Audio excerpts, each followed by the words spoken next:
Emma Wilson walked slowly up the stairs to her small London flat. Her feet hurt from wearing high heels all day at the law office. She had worked 14 hours again. Just like yesterday and the day before, the hallway was quiet and cold. She fumbled with her keys, tight and ready to collapse into bed. But something was different today. A single envelope lay on the floor by her door. Emma picked it up and frowned. The envelope was old and yellow round the edges. The handwriting looked familiar, but that was impossible. She unlocked her door and stepped inside. The flat was dark and silent. Emma lived alone and liked it that way. She had no time for relationships or friends. Work was everything to her now, under the kitchen light. Emma looked at the envelope again. Her heart stopped. The card was addressed to Rose Wilson, her grandmother who had died 3 years ago. But that wasn't the strangest part. The return address showed it came from Thomas Wilson, her younger brother Thomas. Emma's hand started to shake. She hadn't spoken to Thomas since their grandmother's funeral. They had fought terribly that day, about money in the house and things that seemed so stupid now. Thomas had called her cold and selfish. She had called him a failure and a disappointment. They both said things they could never take back. The postmark on the envelope was 5 years old.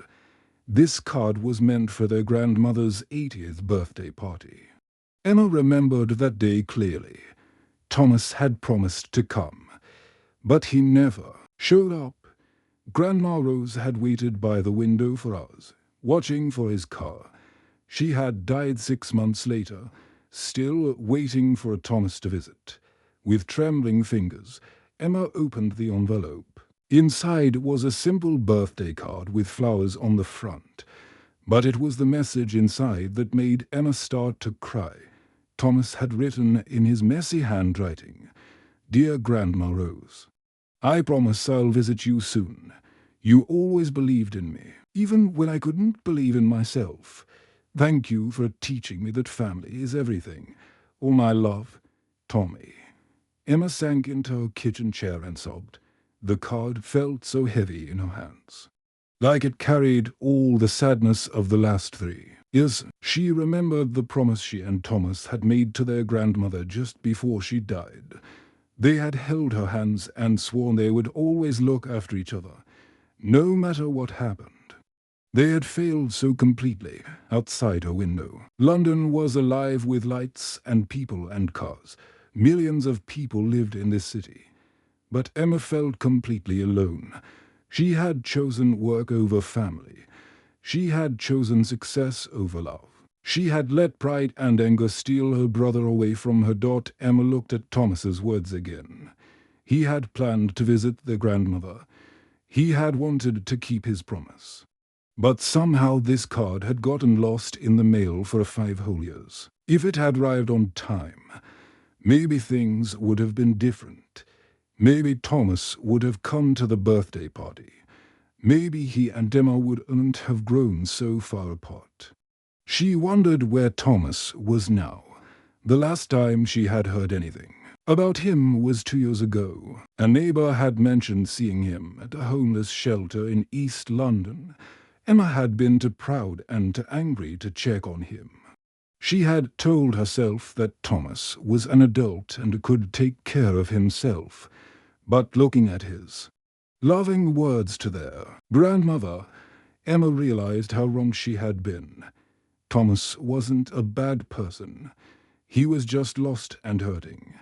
Like she was, they were both trying to deal with their grief in different ways. Emma had buried herself in work to avoid the pain. Maybe Thomas had made different choices that led him to a different kind of darkness.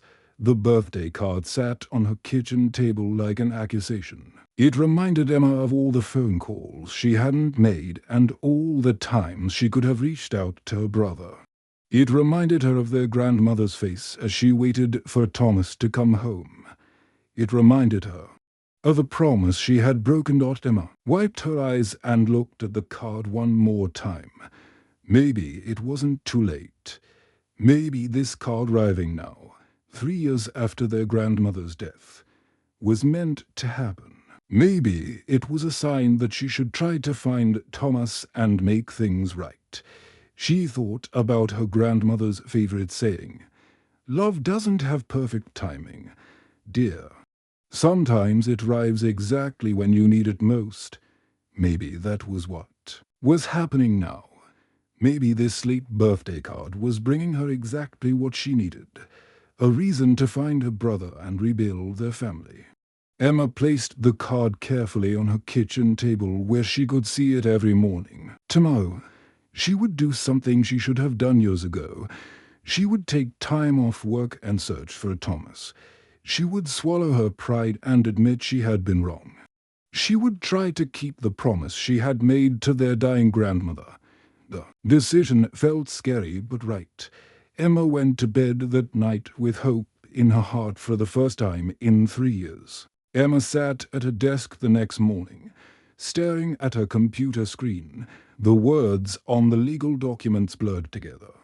She couldn't stop thinking about the birthday card sitting on her kitchen table at home. Her boss walked by her office twice, but Emma didn't even notice.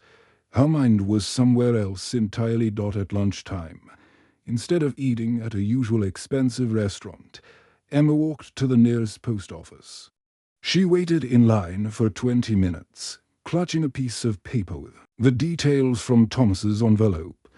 When her turn came, she approached a kind-looking older woman behind the counter. "Excuse me," Emma said nervously. "I received a very old letter yesterday. It was supposed to be delivered 5 years ago. Can you tell me what happened?" The postal worker, whose name tag read Mrs. Patterson, looked at the envelope Emma showed her. She put on her reading glasses and examined the postmark carefully. "Oh my," Mrs. Patterson said with a sad smile. "This happens more often than people think. Lost mail sometimes sits in our depot for years. Your brother's card got mixed up with some damaged mail from a truck accident. We only recently found it in a storage room and delivered it to the last known address." Emma felt her heart sink. A truck accident, such a simple explanation for so much pain. If this card had arrived 5 years ago on their grandmother's birthday, everything might have been different. Thomas would have visited. Their grandmother would have been happy. Maybe Thomas and Emma wouldn't have grown so far apart. "Is there any way to prevent this?" Emma asked. Mrs. Patterson shook her head gently. "Sometimes things happen that we can't control. But the important thing is that the message found its way to you when you needed it most." Emma thanked Mrs. Patterson and walked back to her office. But she couldn't work instead. She sat at her desk remembering things she had tried to forget. For 3 years, she remembered Thomas 3 years ago, when he lost his job at the construction company. The economy was bad, and many people were out of work. But Thomas had taken it very hard. Emma remembered how Thomas had started drinking beer every afternoon, then wine with dinner, then whiskey late at night. She had been so busy with a big case at work that she barely noticed at first. When she did notice, she got angry instead of worried. She told Thomas to stop feeling sorry for himself and find another job. But Thomas couldn't find work anywhere. Each rejection letter made him drink more. Each day without purpose made him sadder. Emma was working 16-hour days and had no patience for his problems. She saw his drinking as weakness, not as pain. Then their grandmother got sick. Emma handled all the practical things, the doctors, the hospital, the funeral arrangements. Thomas spent his time sitting by their grandmother's bed, holding her hand and telling her stories. Emma thought Thomas was avoiding responsibility. Thomas thought Emma cared more about paperwork than about their grandmother's feelings. After the funeral, they had their terrible fight.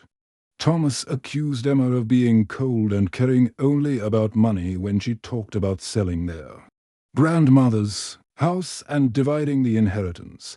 Emma called Thomas a drunk and a failure who couldn't handle adult responsibilities. They screamed at each other in the parking lot of the funeral home, while their grandmother's friends watched in shock. "You never loved her the way I did," Thomas had shouted with tears in his eyes. "At least I was responsible enough to take care of her," Emma had shouted back. Those were the last words they ever spoke to each other. Now, 3 years later, Emma spent her afternoon at work reading about addiction and homelessness on her computer. She learned that grief and job loss often led to drinking problems. She read that many people used alcohol to numb emotional pain they couldn't handle. She discovered that addiction was a disease, not a moral failure. For the first time, Emma began to understand that Thomas hadn't been weak or selfish. He had been hurting and scared and didn't know how to ask for help. While Emma dealt with sadness by working harder, Thomas had tried to make the pain disappear with alcohol. Neither way was wrong. They were just different. At 5 o'clock, instead of staying late at the office like usual, Emma left work. She took the train to Camden, to a small cafe their grandmother had loved. The owner, Mr. Harris, was an elderly man with kind eyes who had known their family for 20 years, Emma Wilson. Mr. Harris said with surprise, "I haven't seen you in years. How are you, dear?" "I'm looking for my brother Thomas," Emma said quietly. "Have you seen him recently?" Mr. Harris's face grew sad. "Your brother came by about a year ago," he said gently. "He looked very thin and his clothes were old, but he was still the same sweet boy. He asked about you, said he missed his big sister and wondered if you were happy." Emma felt tears start to form in her eyes. While she had been getting promotions and making money and living in her comfortable flat, Thomas had been thinking about her. He had missed her.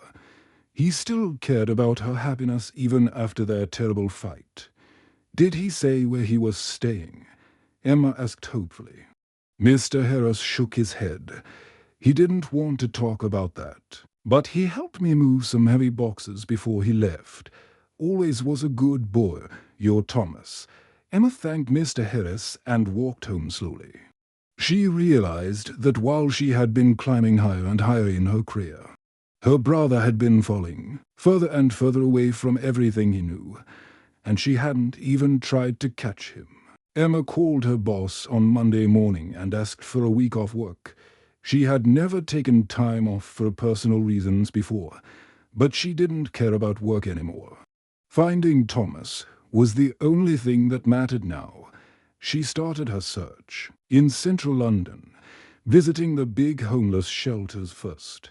At each place, she showed Thomas's old photograph to the staff and volunteers. Many people shook their heads sadly. Some remembered a young man who might have been Thomas, but no one had seen him recently. "People move around a lot," explained Sarah, a volunteer at a shelter in King's Cross. "Your brother might be staying somewhere different now, or he might have found housing." Emma felt both hope and worry at these words. Hope that Thomas might be doing better. Worry that she might never find him. On Tuesday, she visited soup kitchens and community centres in South London. At each place, people were kind but couldn't help. Emma walked for hours through neighbourhoods she had never seen before. Her expensive work shoes hurt her feet, and she realized how little she knew about this part of her own city. At a community centre in Southwark, an elderly volunteer named Mrs. Chen looked at Thomas's photograph for a long time. "I think I remember this young man," she said slowly. "He came here last winter when it was very cold. He was polite and quiet. He helped us clean tables after meals without being asked. But I haven't seen him since spring." Emma thanked Mrs. Chen and continued searching. Each day brought new faces and new stories, but no sign of Thomas. She learned about the hidden world of people struggling to survive in London. She saw kindness from volunteers and strength from people who had lost everything but still helped each other. By Wednesday evening, Emma was exhausted and discouraged. She sat on a bench in a small park and wondered if she would ever find her brother. Maybe Thomas didn't want to be found. Maybe he was angry with her and had left London completely. On Thursday morning, Emma decided to search East London. She took the Underground to areas she had never visited before. The neighborhoods were different here. Older buildings, smaller shops, more diverse communities. She felt like she was exploring a foreign country. The first two community centers had no information about Thomas. Emma's feet were covered in blisters from walking, but she kept going. At lunchtime, she ate a sandwich on a bench and watched people hurry past on their way to work or home. In the afternoon, Emma found St. Mary's Community Center on a quiet street lined with small houses. The building was old but clean, with bright flowers planted in window boxes. Through the front windows, she could see people sitting at tables eating and talking. Emma pushed open the door and stepped inside. The air smelled like vegetable soup and fresh bread. About 30 people sat at long tables eating lunch. Volunteers moved between the tables, clearing dishes and chatting with the diners. Emma approached a serving counter where volunteers were, ladling soup from large pots into bowls. She prepared to ask her usual question about Thomas. But before she could speak, a familiar voice called out from behind the counter, "Next, please." The voice said cheerfully. Emma looked up and felt her heart stop. Behind the serving counter, wearing an apron and holding a soup ladle, stood her brother Thomas. He looked thinner than she remembered, and his brown hair was longer and needed cutting. His clothes were clean, outworn and patched in places. But his smile was real and warm as he served soup to each person who approached. Thomas looked up too, served the next person, and saw Emma standing there. His face went completely white. The metal ladle slipped from his fingers and clattered loudly on the floor. Soup splashed everywhere. "Emma," Thomas whispered, as if he couldn't believe his eyes. Brother and sister stared at each other across the serving counter. 3 years of anger and hurt and longing hung in the air between them. Emma felt tears start to run down her cheeks. She had found him. After 4 days of searching through a city of millions of people, she had found her little brother, Tommy. Emma whispered back, using the childhood nickname she hadn't said in years. Thomas slowly walked round the serving counter, moving carefully as if Emma might disappear if he moved too fast. His eyes never left her face. When he reached her, they stood just 2 feet apart, but neither knew how to close that final distance. "I can't believe you're here," Thomas said softly. "How did you find me?" Emma reached into her purse and pulled out the birthday card. Her hands shook as she held it out to Thomas. "This arrived at my flat 4 days ago. It was meant for Grandma Rose." Thomas took the card with trembling fingers. He stared at his own handwriting from 5 years ago. His eyes filled with tears as he read his old promise to visit their grandmother. "I never got to keep that promise," Thomas said quietly, his voice breaking. "I never got to visit her before she died." Emma looked round at all the people Thomas was feeding and serving. She saw homeless people and elderly people and families with small children. She saw Thomas's apron stained with food from hours of work. She saw the grateful faces of people he was helping. "But you kept a different promise," Emma said gently. "You're taking care of people, just like Grandma Rose taught us to do." A middle-aged woman with graying hair approached them. She wore a name tag that said Margaret, Director. "Thomas volunteers here every day," Margaret explained to Emma with obvious affection. "He's been clean and sober for 8 months now. We honestly don't know what we'd do without him. He's the hardest worker we've ever had." Emma felt a mixture of pride and shame wash over her. Pride that her brother had gotten his life back together. Shame that while she had judged him as a failure, Thomas had been rebuilding himself and helping others. "Can we talk?" Emma asked her brother quietly. Thomas nodded and led her to a quiet corner of the community center where two old armchairs sat by a window. They sat down facing each other, ready to begin healing years of broken trust and misunderstanding. Emma and Thomas began meeting every few days after their reunion at the community center. At first, their conversations were awkward and careful. They chose public places like cafes and parks, where they felt safe to talk without getting too emotional. Both siblings were afraid of saying the wrong thing and losing each other again. Their first real conversation happened at a small cafe near the Thames River. They sat across from each other at a window table, drinking tea and avoiding eye contact. Finally, Thomas spoke first. "I want you to know that I'm sorry about our fight," he said quietly. "I said terrible things that I didn't mean." Emma shook her head. "We both said terrible things." "I'm sorry too, Tommy." As the weeks passed, their conversations became deeper and more honest. Sometimes they cried together. Sometimes they got angry about the past. But they always ended each meeting by planning the next one. During a walk along the Thames on a cloudy afternoon, Thomas finally explained what had happened to him after their grandmother died. "When Grandma Rose passed away, I felt like I lost my anchor," Thomas said, staring out at the grey water.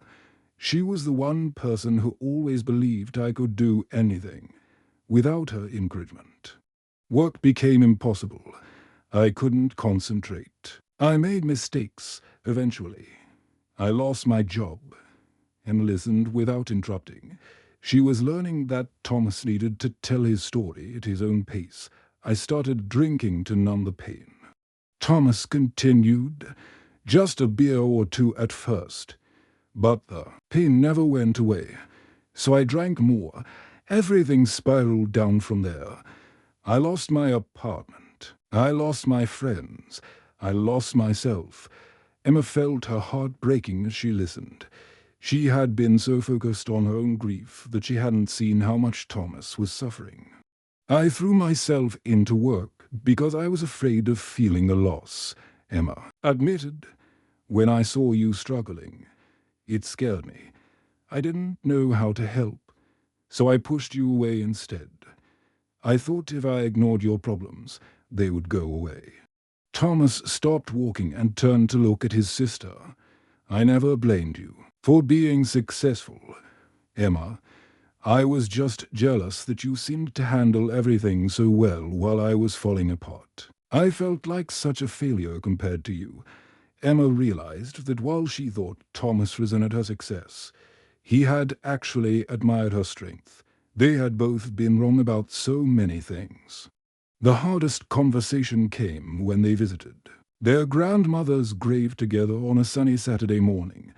Emma brought fresh white flowers, their grandmother's favorites. Thomas carried a small stone he had painted with the word "thank you" at the community center's art class. They stood quietly beside the grave for several minutes. Emma read the headstone aloud. "Rose Wilson, beloved mother and grandmother." Then, for the first time since the funeral, they grieved together properly, not as separate people carrying individual pain, but as siblings supporting each other through loss. "Remember what she used to say when we fought as children?" Emma asked through her tears. Thomas smiled slightly and recited their grandmother's favorite saying, "The best families aren't perfect. They're the ones who never give up on each other."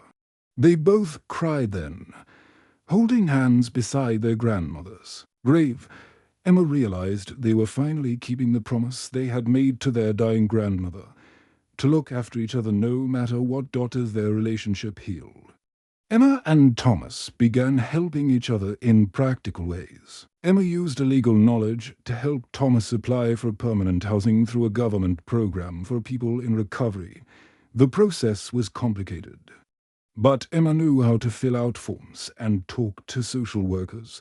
Emma also started volunteering at St. Mary's Community Centre on weekends. She used her legal skills to help other residents with problems like unpaid debts, housing disputes, and benefit applications.